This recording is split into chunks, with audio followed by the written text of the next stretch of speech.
আসসালামু আলাইকুম। আপনারা যে চাকরির জন্য মূলত অপেক্ষা করতেছিলেন, ফায়ার সার্ভিস ও সিভিল ডিফেন্স অধিদপ্তর, মূলত এই সার্কুলারটি ইতিমধ্যে প্রকাশিত হয়েছে। তো আজকে ভিডিওর মাধ্যমে আমরা বিস্তারিত তথ্য দেখে আসবো।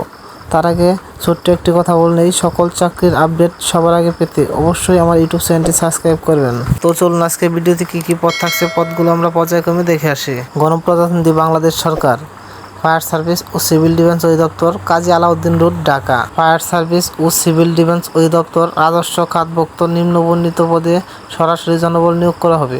এটা মূলত সম্পূর্ণ রাজস্ব খাতে নিয়োগ করা হবে আপনাদের।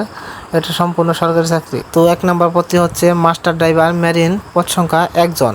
শিক্ষাগত যোগ্যতা, এটার ক্ষেত্রে কোনো শিক্ষিত প্রতিষ্ঠান হতে সংশ্লিষ্ট বিষয়ে সনদধারী হতে হবে। এরপর আছে ইঞ্জিন ড্রাইভার মেরিন, পদ সংখ্যা 1 জন। কোনো শিক্ষিত প্রতিষ্ঠান হতে সংশ্লিষ্ট বিষয়ে সনদধারী হতে হবে। এরপর আছে স্পিড বোট ড্রাইভার, পদ সংখ্যা 1 জন। কোনো শিক্ষিত প্রতিষ্ঠান হইতে সংশ্লিষ্ট বিষয়ে সনদধারী হতে হবে। এরপর আছে ড্রাইভার, পদ সংখ্যা 29 জন। এটার ক্ষেত্রে শিক্ষাগত যোগ্যতা থাকতে হবে কমপক্ষে 8ম শ্রেণী পাস, বৈধ ড্রাইভিং লাইসেন্স সহ হালকা ও ভারী যানবাহন চালনায় অভিজ্ঞতা সম্পন্ন। ভারী যানবাহন চালনায় বৈধ লাইসেন্সধারী হতে হবে। শারীরিক যোগ্যতা, উচ্চতা 5 ফিট 4 ইঞ্চি থাকতে হবে। বুকের মাপ 30x32, ওজন 110 পাউন্ড। প্রার্থীকে ত্রুটিমুক্ত শারীরিক গঠনের অধিকারী এবং অবিবাহিত হতে হবে। এরপর আছে মোল্ডার, পদ সংখ্যা 2 জন। এক্ষেত্রে শিক্ষাগত যোগ্যতা, কোনো শিক্ষিত প্রতিষ্ঠান হতে সংশ্লিষ্ট বিষয়ে ট্রেড সার্টিফিকেট সহ সংশ্লিষ্ট কাজে 2 বছরের বাস্তব অভিজ্ঞতা থাকতে হবে। এরপর আছে ওয়্যারলেস মেকানিক, 1 জন। এটার ক্ষেত্রে শিক্ষাগত যোগ্যতা, কোনো শিক্ষিত বোর্ড হতে কমপক্ষে 2য় বিভাগ সহ বিজ্ঞান বিভাগ উচ্চ মাধ্যমিক সার্টিফিকেট পাস বা সমমানের শিক্ষাগত যোগ্যতা। সংশ্লিষ্ট কাজে অভিজ্ঞতা সম্পন্ন প্রার্থীদের অগ্রাধিকার দেওয়া হবে। এরপর আছে অফিস সহকারী কাম কম্পিউটার মুদ্রাক্ষরিক, 7 জন। এটার ক্ষেত্রে শিক্ষাগত যোগ্যতা থাকতে হবে কোনো শিক্ষিত বোর্ড হতে ন্যূনতম 2য় বিভাগ বা সমমানের জিপিএ উচ্চ মাধ্যমিক সার্টিফিকেট বা সমান পরীক্ষায় উত্তীর্ণ হতে হবে। কম্পিউটার ব্যবহারে অবশ্যই দক্ষতা থাকতে হবে। কম্পিউটার টাইপিংয়ে প্রতি মিনিটে বাংলা 20, ইংরেজি 20 শব্দের গতি থাকতে হবে। নার্সিং অ্যাটেন্ডেন্ট 2 জন। এরপর আছে সবথেকে গুরুত্বপূর্ণ যে পদটি হলো ফায়ার ফাইটার, 106 জন। এটার ক্ষেত্রে শিক্ষাগত যোগ্যতা থাকতে হবে কোনো শিক্ষিত বোর্ড হতে ন্যূনতম 2য় শ্রেণী বা সমমানের জিপিএ মাধ্যমিক স্কুল সার্টিফিকেট বা সমান পরীক্ষায় উত্তীর্ণ।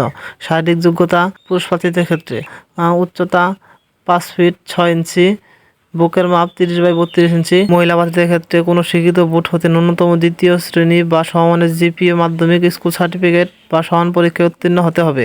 শারীরিক যোগ্যতা, উচ্চতা 5 ফিট 3 ইঞ্চি, বুকের মাপ 30 ইঞ্চি থাকতে হবে। এরপর আছে ডুবুরি, 6 জন। কোনো শিক্ষিত বোর্ড হতে ন্যূনতম 2য় শ্রেণী বা সমমানের জিপিএ মাধ্যমিক স্কুল সার্টিফিকেট বা সমান পরীক্ষায় উত্তীর্ণ। শারীরিক যোগ্যতা 5 ফিট 6 ইঞ্চি, বুকের মাপ 30x32 ইঞ্চি থাকতে হবে। এরপর আছে ওয়েল্ডার, 1 জন। এটার ক্ষেত্রে শিক্ষাগত যোগ্যতা থাকতে হবে কোনো শিক্ষিত টেকনিক্যাল ইনস্টিটিউট হতে সংশ্লিষ্ট ক্ষেত্রে ট্রেড সার্টিফিকেট এবং সংশ্লিষ্ট ক্ষেত্রে 3 বছরের বাস্তব অভিজ্ঞতা থাকতে হবে। এরপর আছে ওয়ার্কশপ হেল্পার, পদ সংখ্যা 2 জন।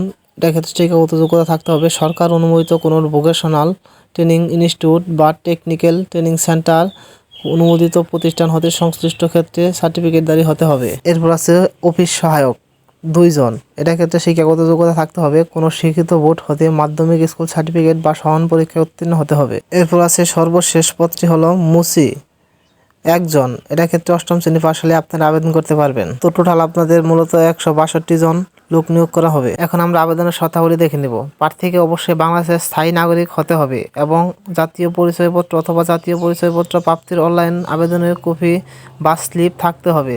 জাতীয় পরিচয়পত্রে অথবা জাতীয় পরিচয়পত্র প্রাপ্তির অনলাইন কপি স্লিপ ব্যতীত কোনো আবেদন গ্রহণযোগ্য হবে না। অতএব আমি আবারও বলে দিচ্ছি, জাতীয় পরিচয়পত্র বা ভোটার আইডি কার্ড ছাড়া কিন্তু আপনাদের আবেদনপত্র গ্রহণযোগ্য হবে না। এখন আমরা দেখে নেব প্রার্থীর বয়সসীমা। ক্রমিক নং 8, 9, 10 নার্সিং অ্যাটেন্ডেন্ট, ফায়ার ফাইটার ও ডুবুরি।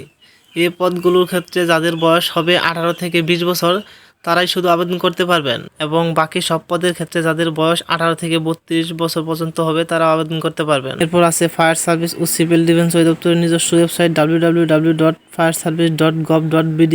ফায়ার সার্ভিসের যে কোনো তথ্য এই ওয়েবসাইটে পাওয়া যাবে। এরপর আছে অনলাইনের মাধ্যমে আবেদন জমা দেওয়ার সময়সীমা। অনলাইনে আবেদন জমা দেওয়ার শুরুর তারিখ 10 এপ্রিল 2025 তারিখ সকাল 11টা থেকে শুরু হয়েছে এবং অনলাইনে আবেদনপত্র জমাদানের শেষ তারিখ 8 মে 2025 বিকাল 5টার সময় আবেদনের সময়সীমা শেষ হয়ে যাবে। এখনো যারা যারা আবেদন করেননি তারা অতি দ্রুত আবেদন করেন। আপনাদের হাতে আর মাত্র অল্প কিছুদিন সময় আছে। এই সময়ের মধ্যে মূলত আপনাদের আবেদন করতে হবে। ধন্যবাদ সকলকে।